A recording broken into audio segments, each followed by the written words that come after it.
5 August 24 সালের এই পরিবর্তন, এই বিপ্লব না হলে আমি এখানে দাঁড়াতে পারতাম না, আপনারাও এখানে এইভাবে এসে বসতে পারতেন না। সুতরাং এই জুলাই আন্দোলন এবং তার আগে 2006 সালের 28 অক্টোবর থেকে লক্ষ্মী বৈশাখ বান্ধবী যাদেরকে খুন করা হয়েছিল,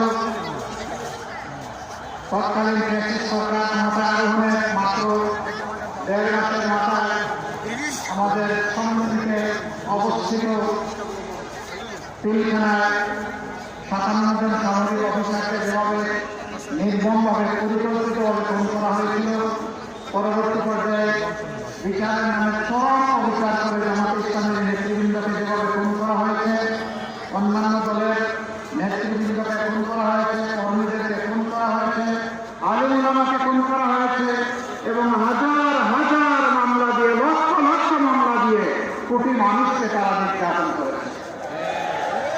সেই নির্যাতনের শিকার যেমন হয়েছেন পুরুষ, তেমনি হয়েছেন নারী, কাউকেই তারা রেহাই দেয়নি। শহীদ যেমন হয়েছেন পুরুষ, তার পাশাপাশি লড়াই করে হয়েছেন নারী। 15.5 বছর তারা আমরা সম্মান করেছি, প্রতিবাদ করেছি, আন্দোলন করেছি, কিন্তু আমরা ফ্যাসিস্টদেরকে সরাতে পারি না। শেষ পর্যন্ত মানুষ ধারণা করে নিয়েছিল কেউ কেউ এরা বোধ আর সহজে বিদায় নেবে না। সম্ভবত 41 সাল পর্যন্ত এরা দাঁতে কামড় দিয়ে গায়ের জুড়ে জাতির ঘাড়ে বোঝা হয়ে থাকবে।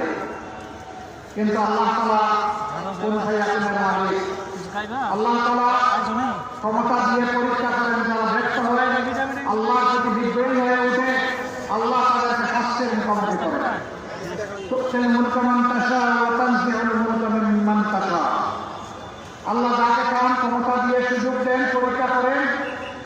কেউ যদি বিদ্রোহ করে, কেউ যদি অন্যায় অপরাধে দেশটাকে, সমাজটাকে ভরে দেয়, তাহলে আল্লাহ তাআলা তার কাছ থেকে ধাক্কা মেরে সেই ক্ষমতা শুধু নেন না, তাকে আছাড় দিয়ে অপদস্থ করেন। এরপরের জায়গায় বলা হয়েছে তুইজ্জু মান তাশা